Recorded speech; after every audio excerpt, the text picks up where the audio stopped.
Hello and welcome to the program. My name is Luke Hunt and this is another podcast for Beyond the Mekong, a series broadcast by The Diplomat. And with me today is Am and Steve Sandford, who have worked together for 20 or 30 years as a couple in film, documentaries and as journalists.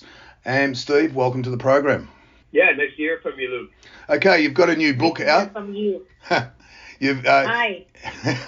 You've got a new book out, Witness to Genocide, Chasing the Rohingya Crisis in Southeast Asia, which you began working on back in 2009. Take us back to the start, back to 2009, when you both really started to follow this story intensely. And what is it about the Rohingya? They lurch from one crisis to another. It's a perennial problem and just doesn't seem to get resolved.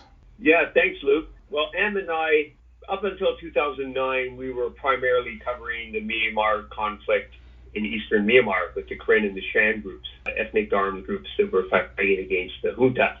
In 2009, there was a posting on the South China Morning Post, a story that had pictures of South Asian men lying on a beach in southern Thailand, and they were being watched by what looked to be Thai security forces. Mm-hmm. So that stoked our attention, and we were working at the time with Al Jazeera, a correspondent, Selena Downs. So we called her up and we discussed the situation and decided to head south to find out what was going on. From there, we were able to talk to contacts, and eventually another boat was sighted, a trafficking boat that the Navy intercepted, and we documented that find in January. Right, that was in 2009. Yes. Okay. And then just give you some background before that, why we so keen about the traffickers, because before 2009, we have been covering the trafficker situation in Myanmar at the border Myanmar in Myanmar. Right. For a long time, and we went to the Islamic community in Myanmar. And at that time, we didn't know about the name of the Rohingya at all. The local people tell us they are from Bangladesh.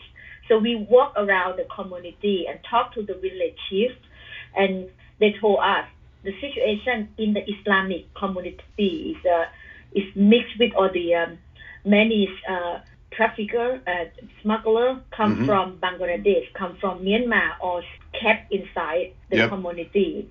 So that's why we try to find more story that connected to the traffickers until we heard a lot of South Asian men from Burma, from Bangladesh in Ranong area. So we all went there.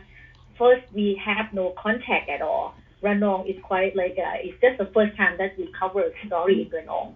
So we talk to many people who work around the Ranong area and the port, and then until we find someone who just come from Chiang Rai, and he's a Muslim from Chiang Rai, and live in one of the islands between Thai and Myanmar border. Yes, so that's why we just keen to cover on the traffickers. Right.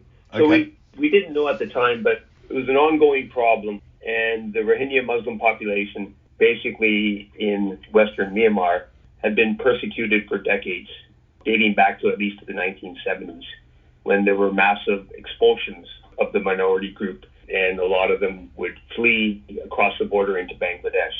So the mistreatment of this group over the decades caused a lot of people to seek escape to a third country, or in this case, Malaysia or Indonesia, where they are predominantly Muslim countries. Mm-hmm. So they would have to travel through Thai waters, and occasionally they would be intercepted by security forces in Thailand. Now, as we later found out, there was a policy by the Thai Navy that was basically called the help on or push back policy. Now, in that process, they would either steer them in the right direction, resupply them with food and water and rice and that sort of thing, and then help them guide them on to their destination. Or in some cases, they would take them out to sea and push them back to where they had once come from.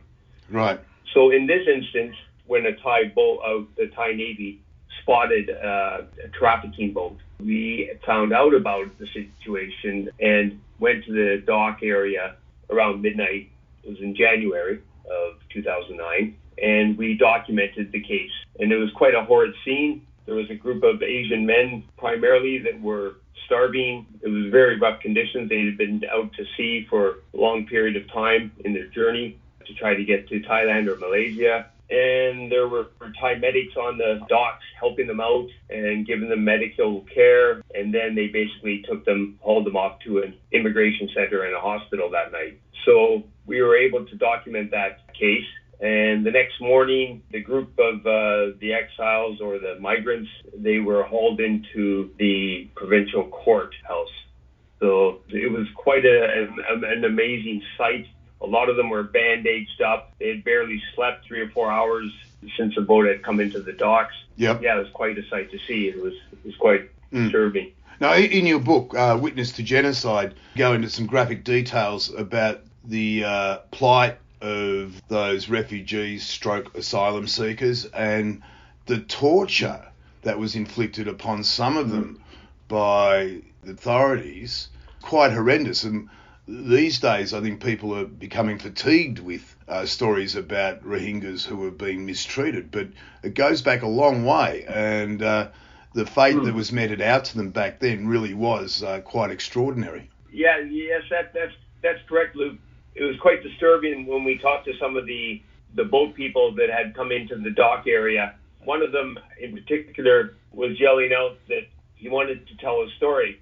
And when we came up to him, we saw this very nasty gash on the underside of his leg.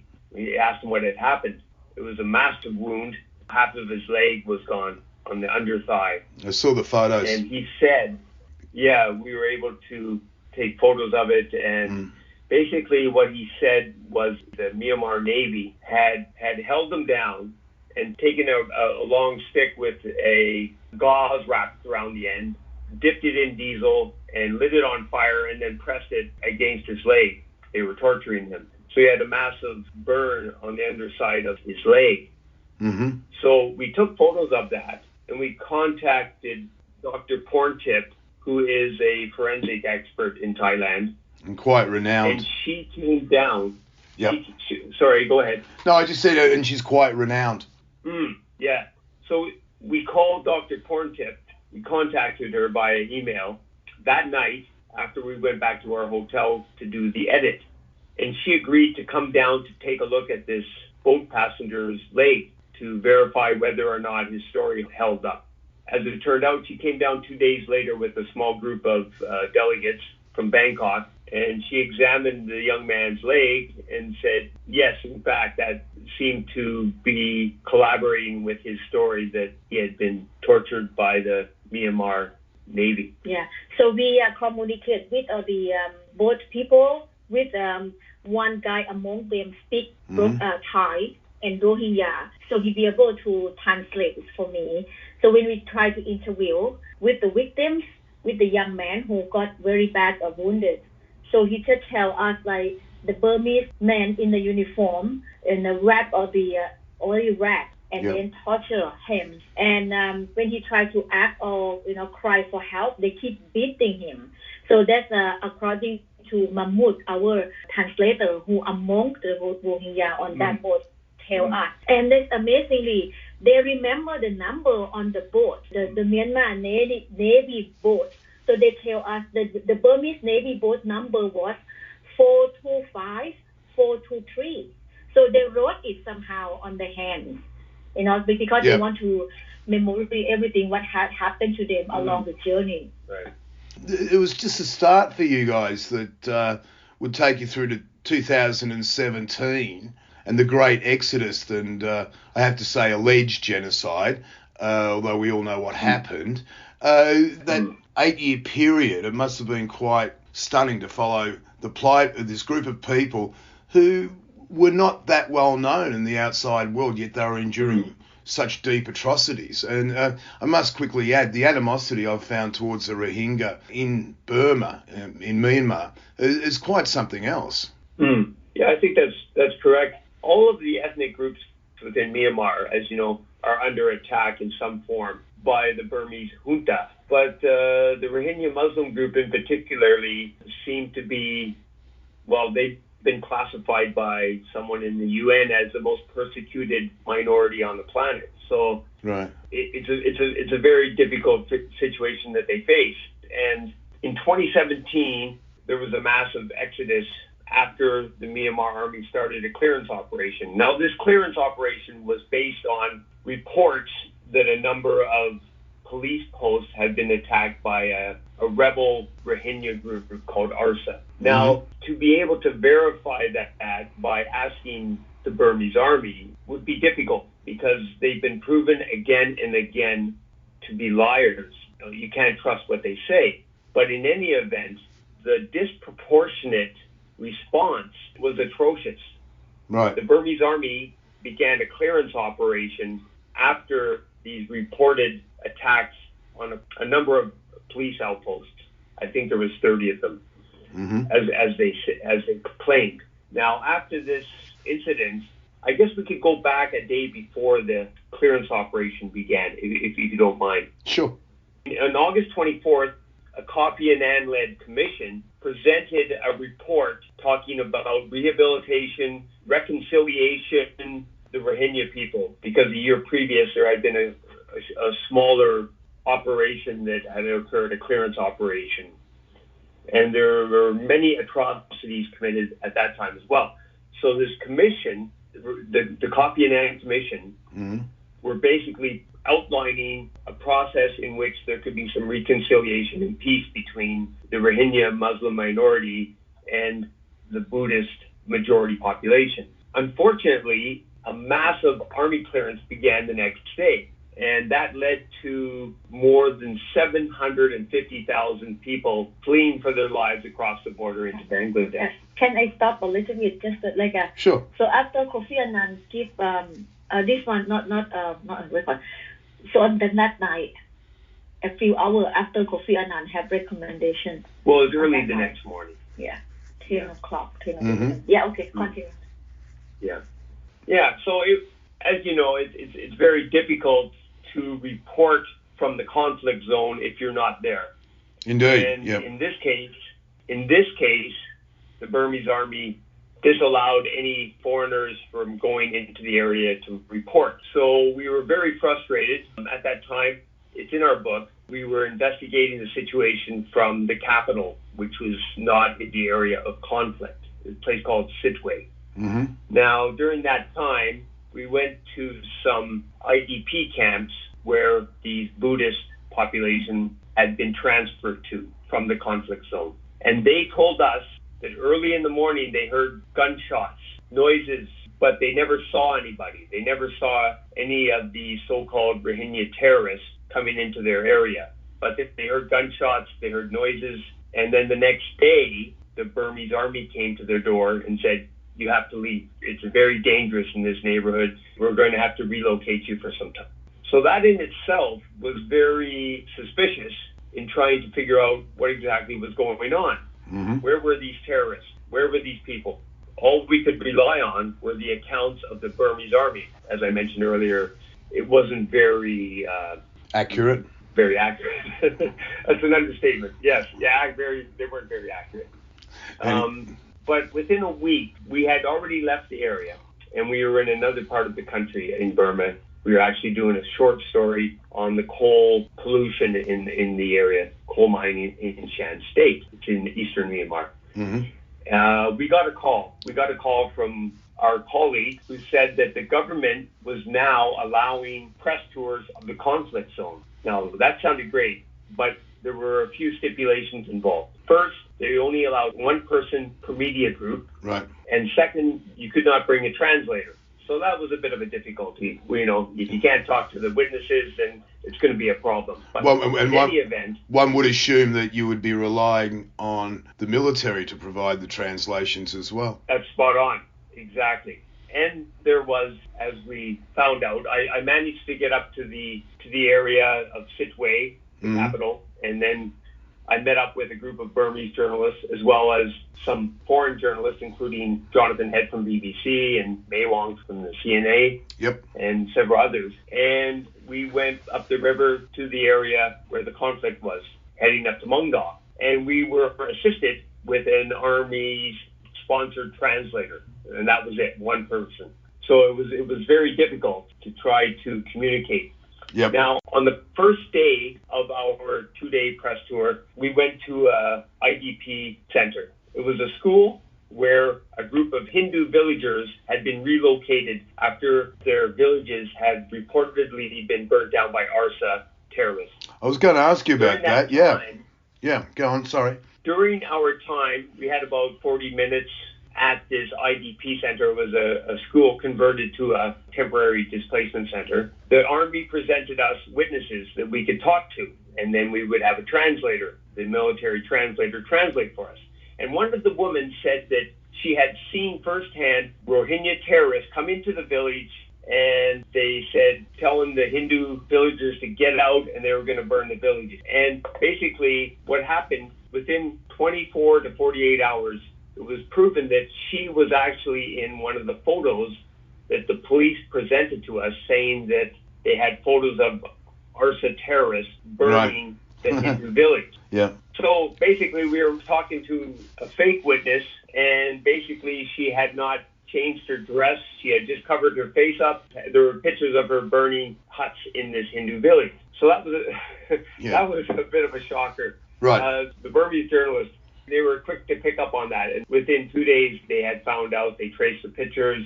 They looked at the pictures of the witnesses in the school that we had talked to and made the connection. This was not right. So that was the first of two glaring situations where we saw that the Burmese army was deceiving us. That was actually during a relative period of peace in Myanmar, which was tipped back into civil war in early 2021 after the military ousted the elected government of Aung San Suu Kyi. But in the last 12 months, we're hearing a lot of stories coming out of Rakhine State.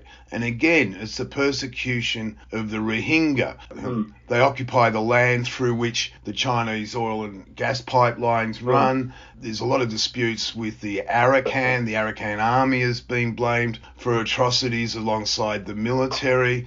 How do you see the situation unfolding now, given your background on this subject? It's tricky. It's a very murky picture, I guess you could say, because there are so many parties involved and things have changed somewhat. Yep. I mean, now the Burmese army is forcing conscription with people across the country, young men, including the Rohingya population, which... It's kind of strange, isn't it? Years ago, that they were killed, slaughtering their families. Right, and they don't even recognise the Rohingya as legitimate citizens of Myanmar and keep claiming that they're Banglers, yet they're conscripting them into their military. Yeah, that's a great point, Lou. They're not even classified as citizens of Myanmar since 1982, since the consensus said that there was only 135 different ethnic groups within the country, not including the Rohingya. So that in itself it's amazing that these things are happening. It's almost like the genocide in 2017. Yep. It didn't affect them, but of course it did. And the other thing is that the Arakan army now, I can understand, being the second poorest state in the country, that now they have like a major oil and gas pipeline running from the coast in their state up to Kunming in China, with China being the customer. Right. So the amount of money that is going to be made by a small group of Burmese army families who originally signed these contracts back in the early 2000s, I think that would get a lot of people upset in Arakan State. And the project, it's a 30-year gas and oil pipeline project, and it's estimated to be somewhere in the area of $50 billion over 30 years. That's a lot of money. It is a lot of money. And I can understand any groups that would be furious with that situation if the state itself wasn't receiving any of the payment. Yep. Or being affected by it in a positive way. So that's a glaring problem, I think, in the country, is the lack of infrastructure. We were talking before we started recording, and I think you were saying that with the oil and gas pipeline comes development. As development is stretched right across the country and through Rakhine State, that is going to bolster land prices. And that land is occupied by the Rohingya, or much of it, and there are pecuniary interests at stake. And the people behind those interests would like to see the Rohingya move on and they can seize their land. That's exactly right. Because in 2012, when I first went to the areas in Sidway, which is the capital where the riots broke out and the sectarian violence, there were areas where the Muslim houses had been burned, and again, the Buddhist houses had not. And then they had been resettled in these remote IDP camps. So the land that they were on, okay, get this, a year later, the Myanmar government created a disaster management law, which states that it oversees reconstruction in areas damaged by disaster and conflict. Right. So the law basically enables the government to confiscate property, which in many cases was previously owned by the Rohingya residents. Because it's been damaged. Perfect land grab. Yeah. So you send in the thugs. They destroy the properties, they raze them to the ground, arson attacks, forcing people off their land, and then the authorities step in and say that this land has been damaged, we're seizing control of it and we'll take care of the redevelopment. Thank you very much. Oh, it's a perfect land grab. Yeah. And it's going on across the country in a lot of the ethnic areas. Let's just make this clear that it's not just the Rohingya that have been stepped on by the Burmese army. It's the Karen, the Shan, the Kachin, the Mon, the list goes on and on. But these land grabs for future development, I really think that these foreign countries that are involved with these development projects need to be held to account, or at least held partly responsible for what's going on with these conflicts within these areas. Right. It's devastating to the families, to the human people that are being displaced from their lands so that these huge developments can occur with much of the profit leaving the country. How do you think the United Nations, ASEAN, neighbouring countries should act in that they've been persistently supporting the military since the coup? Not necessarily the UN, but certainly ASEAN. China has negotiated with all sides where its interests are at stake, but primarily they're all still backing Min Aung Hlaing and the military, despite the fact that they are seriously losing this conflict in the battlegrounds. And a lot of these contracts in terms of the land grabs and land development and what's being drawn up with these foreign countries, as you mentioned, unless the military can seize back that lost territory, and I don't know anybody who thinks they can, these contracts aren't going to be worth anything. I think that's right. These areas where this development is taking place, as mentioned, that's where all the conflict is taking place as well. It's follow the money, and it's happening across Myanmar. Yep. And I don't exactly know how the UN will move forward with this. There seems to be a lack of either focus or something that should be done to prevent this from occurring in the future. But the situation in Myanmar right now is quite complex, and I really have a hard time imagining how it will be resolved with all parties benefiting. I certainly don't see Min Aung Hlaing staying in power. I mean, he is a war criminal. Yes, he is. He oversaw the clearance operations in Rakhine State, and now, after the coup, they are slaughtering people across the country, whether they're an ethnic group or they are anti-junta forces that are Burmese Buddhists. The Burmese army is killing everybody that opposes their regime. So I really think that they need to be taken out of power first. And I would hope that there would be enough international attention, enough international pressure that they could do this. Yeah. I'm sure there must be some way that this could be resolved. Because I really, and I think Anne would agree with me, I really can't imagine Min Aung Hlaing remaining in power with his military force. They've got a lot of blood on their hands, and I really think they need to be taken to account and to be held for the atrocities they've committed across the country. Right. Anne, what do you think? Yeah, so what I think is with the UN or any international organization who seen the situation in Myanmar, especially in Rakhine State, they are aware what they should do, like to try to be in the mediator between the businessmen from a country, from the first world country that want to invest in the Rakhine state, like a China, like South Korea, or many countries, including Thailand, to bring all the high businessmen who invest there already to talk and then discuss about, to try to find a solution first before they start the project. So then if they can find a solution to stop people killing each other and then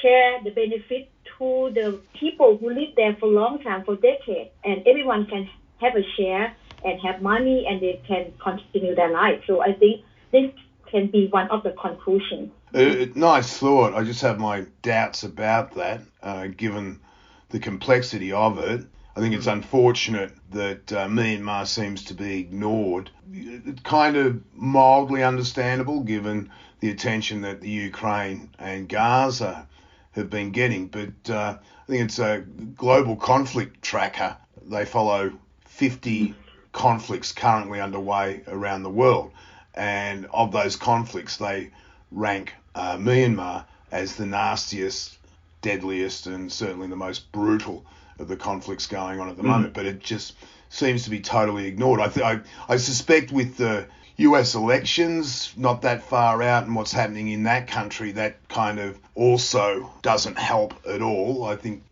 Congress and quite a few US politicians have a few thoughts going on about what they'd like to do, but it's impossible to get anything done out of Washington at the moment. Yeah, no, there are a lot of conflicts, as you say, happening across the globe, and the focus on Myanmar is on the back burner right now, and it shouldn't be. And I guess when you think about it, Myanmar junta is using, Russian helicopters, Ukrainian helicopters, Chinese weapons. I mean, it's disturbing to see the amount of foreign investment that continues, I think, in Myanmar. I'm not an economist by any means, but it seems like there are businesses that are thriving because of this conflict, as usual in any conflict, and that seems to be overruling any chances of resolving the issue at the moment. Right. Going back to what Anne was saying, which I have my doubts, but I certainly applaud the idea. Given what's happening in Rakhine State, and my sources are telling me that the ethnic armed organisations and the PDFs are actually moving around Mandalay, and Mandalay, the traditional seat of monarchy and power, could well fall next. If we got to a situation where the ethnic states have to negotiate some kind of federation, my understanding, and correct me if I'm wrong, is that the Arakan army wants Rakhine all to itself. It does not want to be part of the federation, and there are sort of delusions of grandeur in terms of a restoration of an Arakan empire. Well, people have to fight for something, but again, where does that leave the Rohingya in Rakhine? No matter what happens, they always seem to be on the losing end. Yeah, that's true. It seems that all groups are desperate to get out of poverty. Right. Okay, and the enormous amount of investment in the state, it seems that the people at the top don't want to share it with the rest of the population, and that's sort of an ongoing problem in the world, I guess. But particularly in Rakhine State, I think that there is a lot of anti-Muslim sentiment, both within the Burmese army and the general public. I think that has been going on for some time. There's a lot of toxic rhetoric that has been spewed out by the junta over the past 5-6 decades, and a lot of the average Arakan population has been listening to this. So they have been affected quite a bit by this talk of getting they call them Bengali interlopers.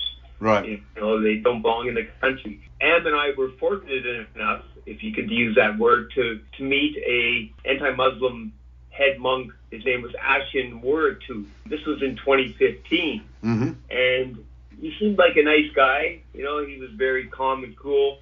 But when we started talking about the Rohingya situation, he sort of likened them to a savage tribe that was breeding all the time and taking over the country. I mean, his rhetoric over the most recent years led to a lot of attacks on the Muslim population, particularly the Rohingya. So sometimes it's very difficult to understand how this happens, but it's years and decades of dehumanization that has come to this analogy or this comparison of the Rohingya people to not even being human and therefore being treated as such. So right now, I think that the Rohingya population, it would be very difficult for them to resettle in Rakhine State because, as we talked about earlier, this management law strips them of whatever land they had. And, you know, we talked to an activist years ago who said they simply had to look in the land development files and they could verify that these people had indeed lived on this land for some period of time. Right. But that's not going to happen. And I think that, Yep. Yeah. Well, they're not hardly welcomed either in the neighbourly Muslim countries in Indonesia, Malaysia and Bangladesh. One can have some empathy for Bangladesh in terms of housing, 750,000 of them, but they're restricted to that area around Cox's Bazar, and they seem to just jump from one hellhole to another. Yeah, I mean, the population in the Bangladesh Cox's Bazar camps, it's more than 1 million people. And I think that resettlement in the third country is getting increasingly difficult as well. Indeed. So they're not as welcomed as they once were. I really don't know what to... Go ahead. Yeah, I'm in Australia at the moment. I think attitudes in the West, not just here, Canada, Europe, UK, US, New Zealand, attitudes have shifted enormously. And asylum seekers, refugees, they're simply not welcomed anymore. I'll give you one example. There was a Sri Lankan refugee who had been here on a bridging visa and he still couldn't get a job. He doesn't have residency. He was 23 and he has been in Australia for 11 years since he was a kid. He arrived on a boat. He self-immolated at a skateboard park 2 weeks ago. And extraordinary that a 23-year-old man would self-immolate, set himself alight at a skateboard park, and barely got any coverage. It's kind of no one's interested. It's very difficult to find people who care, particularly in these countries where they vote and politicians are reluctant to open the gates and let people in because there's no votes in it. Well, the empathy level on an international scale, yeah, it's gone down dramatically. And I think that the massive amount of problems that is exacerbated by the climate change, for example, is a lot of the countries are hesitant about letting more people into the country. And it's a big problem with the Rohingya population. And I believe the current leader, who has been put in power in Bangladesh, has mentioned about third world country resettlement. I don't know if that's going to be able to work very well either. I think they really need to solve the situation within Myanmar and get a new government in place to try to settle this situation a little bit more. Yeah, we are starting to run out of time, but just quickly, if there is an end to the current civil war, I doubt very much if Aung San Suu Kyi will make a comeback. I don't think the ethnic armed organisations, and even the PDF for that matter, would welcome her back as leader of Myanmar. But her government, before the civil war erupted, was criticised for ignoring the many ethnic groups, and the alleged genocide also happened on her watch. One last question. Is it possible that Myanmar can negotiate another form of government which would effectively accommodate the Rohingya? Wow, very tough question. Well, you know. I think it will be very difficult for the new government, if and when it gets formed, to settle this situation regarding the Rohingya population. I'm not sure where they can go from here. I would hope that they would be able to resettle in a livable condition in Myanmar, particularly in Rakhine State. And I do believe the resources are there if they could be distributed properly within the population. I would hope that the ethnic groups would understand that all of the people deserve to be treated equally, and we could resolve this matter somehow.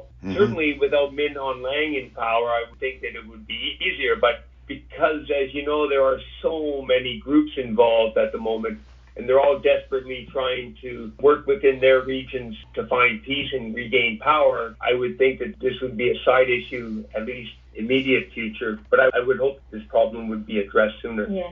So it's from my point of view, I think it might be possible because right now you can see Myanmar, they are sad. They're fighting with all the PDF, and now they have lack of the soldier in Rakhine State, so they ask the Rohingya man to join to fight against the PDF. Right. So it's just some small thing. I'm not sure like a positive or negative. But another thing is they have the party that represents the Rohingya Muslim in Burma before they banned last month. Mm-hmm. It's called the Democracy and Human Rights Party. They just banned last month. So now they still have the member of them in the country. If Myanmar for the next election or in the future, if they want to find solution, working with the Rohingya or, give some small right for the Rohingya in their own land, I think it might be possibility and some small table for Rohingya to talk to the Myanmar. On that note junta, on that note of slight hope, Am and Steve Sandford, authors of Witness to Genocide, Chasing the Rohingya Crisis in Southeast Asia, thank you very much for your time. Thank you. Thank you, Luke.